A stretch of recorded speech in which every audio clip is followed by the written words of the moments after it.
Eh bien, bonjour à vous. Donc, ben voilà, tu as présenté la première diapo.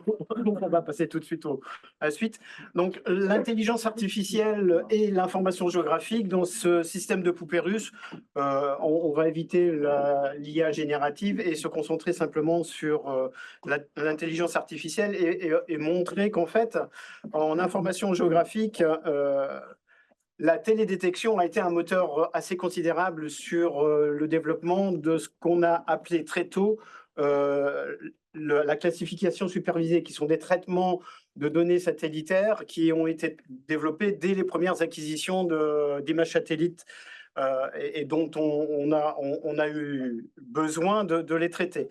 Ensuite, avec l'apprentissage, ça permet de calibrer les algorithmes et d'améliorer le rendu. Et si on veut une petite illustration, la baguette magique de Photoshop, si vous la connaissez tous, Pictoria, normalement, vous connaissez Photoshop, c'est ni plus ni moins qu'une réaction d'intelligence artificielle de ce type-là.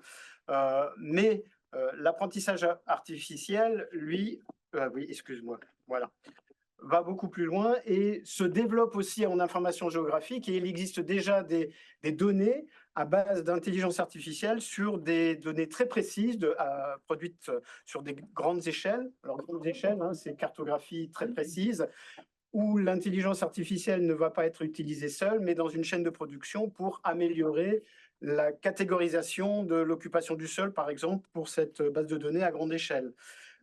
C'est clairement identifié dans le descriptif, hein, ça automatise la chaîne de production initiale et pour mettre à jour aussi les données. Donc, c'est une amélioration considérable euh, et qui a été pas seulement unique à l'IGN, mais qui a été développée aussi en agriculture, en météorologie, où le développement de l'IA a été poussé. Et pour la petite histoire, vous vous souvenez peut-être de cette histoire des impôts qui s'est amusé à commander un développement d'intelligence artificielle pour détecter les piscines. Pour la petite histoire, mon oncle faisait ça au cadastre en repérant manuellement toutes les piscines sur les photos aériennes. Aujourd'hui, on fait ça grâce à l'IA. Donc, l'IA aussi arrive dans les outils, dans nos outils métiers de la géomatique. Hein. La géomatique, c'est la cartographie automatique. Et dont l'outil le plus emblématique, ArcGIS Pro, propose différents types d'analyse d'images, donc de la classification d'images comme on a vu ce matin, de la détection d'objets, parce que là, pour le coup, nous, ce qui nous intéresse, c'est de voir quel type d'objet c'est et surtout où est-ce qu'il se trouve. Ensuite, il y a de la segmentation sémantique, segmentation d'instances. Là, je laisserai Barthélémy vous parler de ça parce que on a appliqué et d'autres types de segmentation, enfin de segmentation, d'analyse qui sont les conversions d'images ou analyse d'évolution. Alors, vous allez vous demander si ces outils existent et encore, il y a d'autres applications métiers qui développent ce genre de fonctionnalités, QGIS, R, et il y a même une science, la GeoAI, qui se développe. Qu'est-ce que nous faisons là à vous présenter tout ça? Bien, moi, ce que je fais là à vous présenter tout ça, c'est que tous ces outils sont développés sur de l'image satellitaire, sur de la photo aérienne et non pas sur de la cartographie numérique. La cartographie numérique, comme ces images que je vous montre un peu là, sont un peu les parents pauvres de ces traitements et avec une problématique bien particulière qui n'est pas celle de l'imagerie satellitaire et de la photo aérienne.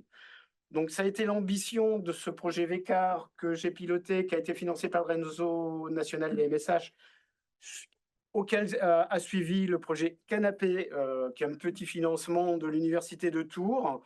VECAR a rassemblé 4 MSH plus, donc le CETU IGAT 3, qui est prenez ça comme un bureau d'études lié à l'Université de Tours, c'est Barthélemy. Et nous avons pu mettre en route notre objectif premier, qui était d'automatiser la vectorisation de cadastres napoléoniens au deep learning. Alors, vectoriser, Quesaco, quand vous avez une carte cadastrale numérisée sur un outil de cartographie, votre objet, il est mort, il est pas actif, il n'est pas exploitable sans une interprétation en entité géométrique simple et exploitable dans nos systèmes d'information géographique.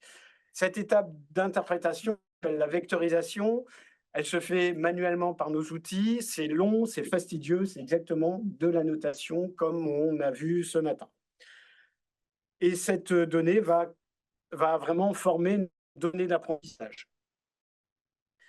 Notre source, le cadastre napoléonien, sous ce vocable, il y a beaucoup de variétés de documents, beaucoup de textures, de qualité de support qui sont plus ou moins simples. On a vu très bien sur les recensements avec les tableaux, hein, ça a déjà été un peu évoqué. Et là, sur le cadastre napoléonien, c'est puissance 10, puisqu'on a des supports qui sont de très mauvaise qualité, ou alors on a des formes de style graphique qui sont très variables et qui pose évidemment la question de la généricité ou notre processus, notre traitement sera-t-il généralisable, quelle que soit la source cadastrale mise dedans. L'objectif pour nous ici d'extraire les limites cadastrales, c'est simple, mais c'est pas si facile que ça, à partir de ces données qui ont été vectorisées manuellement. Donc ici, des données vectorisées par la MSH Sud-Est sur l'île Rousse. Et ce couple données cadastrales numérisées et données vectorisées constitue en fait notre vérité terrain qui va alimenter l'apprentissage des réseaux de neurones. Et nous avons appliqué deux solutions que je laisse Barthélémy développer. Merci. Je vais aller assez vite, des choses un petit peu techniques, mais juste pour expliquer un petit peu les deux méthodes. Alors, elles sont inspirées des méthodes de Etadlar. On les a pas développées, mais appliquées, testées, en fait, benchmarkées quelque part sur nos datasets, nos jeux de données. Et donc, la première méthode était basée détection de contours. Alors, on connaît tous un peu les méthodes de détection de contours assez simples ou simplistes de l'ancien temps, c'est-à-dire voilà, avant le deep learning, before deep learning. Mais alors voilà, il y a besoin aussi d'adjoindre d'autres méthodes, en l'occurrence quand on détecte les contours pour notre problématique. Puisqu'on voulait des ensembles complets, il fallait adjoindre un algorithme de remplissage. Donc après, il y a aussi les biais liés à ce remplissage à suivre. En tous les cas, donc on s'est basé sur un travail qui a été fait sur l'ANR Sudoku, donc avec une architecture d'un réseau de neurones donc type convolutionnel, avec c'est un détecteur de contours, hein, finalement. On va lui présenter la vérité terrain, donc les contours manuellement annotés par Dominique et l'équipe. Et puis on va essayer, voilà, de faire passer plusieurs types de cartes historiques et puis regarder un petit peu ce qu'on obtient. Alors je passe rapidement au résultat. Donc, qu'est-ce qu'on voit? On voit que les systèmes arrivent à détecter dans des cas relativement dits simples, c'est-à-dire où c'est pas trop brouillon, où on a des choses assez bien définies au niveau des frontières. On voit qu'il y a tout de même des problèmes en fait sur les parties fines. On verra pour des parcelles fines, là où c'est aussi le problème. Donc la route est sursegmentée, par exemple. Voilà, on voit des découpes voilà, qui sont problématiques. Mais globalement, on arrivait à avoir quelque chose donc d'intéressant sur ce type de données. Voilà, alors, brutalement, voilà un peu le type de résultat. Alors ça convient pas directement effectivement à l'utilisation après d'un géomaticien.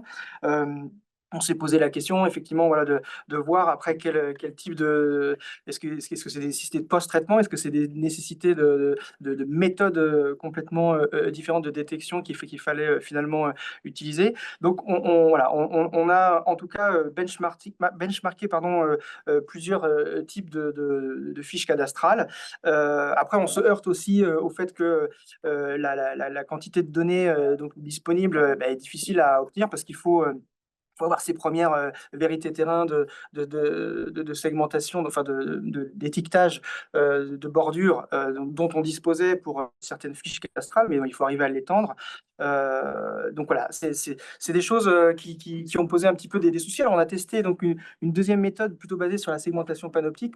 Je ne vais pas rentrer foncièrement dans le détail, mais l'idée c'est de détecter des entités des objets différents, donc avoir la différenciation zone et objet.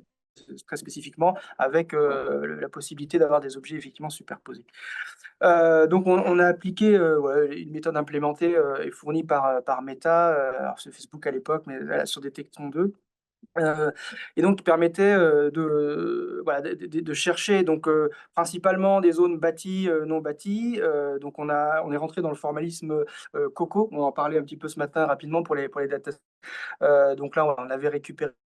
Alors, les données, on aurait très bien pu les récupérer effectivement, par un serveur 3i sur c'est pas, dans le pipeline des choses arrivées, notamment avec les aussi comme IA, enfin c'est des à travailler. Et donc cette méthode, on observe en fait que on a un bon niveau de confiance dans le modèle, dans ses prédictions. Le modèle, alors dans la mesure, on le voit aussi, les oui, oui, c'est une zone c'est une zone une ou une route. Après, en zoomant un petit peu, donc ce qu'on visualise, c'est qu'on a une précision, qui est relative. Alors voilà, selon le but visé, finalement, elle peut être bonne ou pas. C'est-à-dire si on veut compter le nombre de zones bâties, ben, on va être très bon. Si on veut exactement les bordures, on va être moins bon. Et voilà, les géomaticiens, effectivement, voilà, aiment bien, et c'est normal aussi, avoir une vectorisation qui est la plus fine possible. Alors après, on s'est rendu compte aussi qu'en fonction des données, on a des images qui sont quand même pas très très jolies aussi au départ, avec beaucoup de, euh, donc on a essayé de récupérer aussi des images pas forcément complétées, donc ce qui est pas forcément facile aussi dans les fonds déjà obtenus. Il a fallu faire aussi quelques numérisations supplémentaires pour avoir des fonds de très bonne qualité. Donc ça, c'est aussi important, la qualité des données au départ. Puis après, on a regardé un petit peu la généricité, c'est-à-dire la transcription en fait d'un modèle avec un apprentissage qui a pu être fait sur une fiche, par exemple sur l'île Rousse, non pardon sur Fréjus, et puis appliqué sur l'île Rousse. Et puis voilà, on voit qu'effectivement on a des résultats qui sont intéressants. Alors on a des résultats un peu chiffrés dans les parties publiées, mais globalement, c'était pour montrer que la généricité est quand même relative. C'est-à-dire que voilà, on a des parcelles qui disparaissent quand même pas mal. On voit que les fonds, les couleurs sont quand même vraiment différentes aussi. Donc il y a un pouvoir de généricité qui est un peu à explorer aussi. Voilà, c'est un peu plus précis, mais je vais passer vite. Voilà, donc des cas difficiles, bah oui, voilà, vous voyez un exemple un peu moins simple.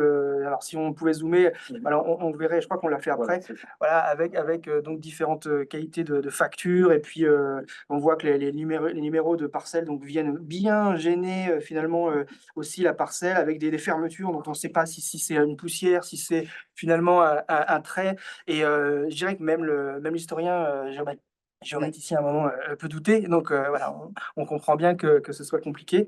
Voilà, donc on a tout de même quand même des résultats qui sont intéressants avec des problématiques dans les zones les plus contraintes. Voilà, je passe vite, mais on pourra en rediscuter si vous êtes intéressé sur ça. Euh, donc l'idée après, c'était de pouvoir après reprendre tout ça dans un SIG, de pouvoir coupler avec des données aussi un peu différentes.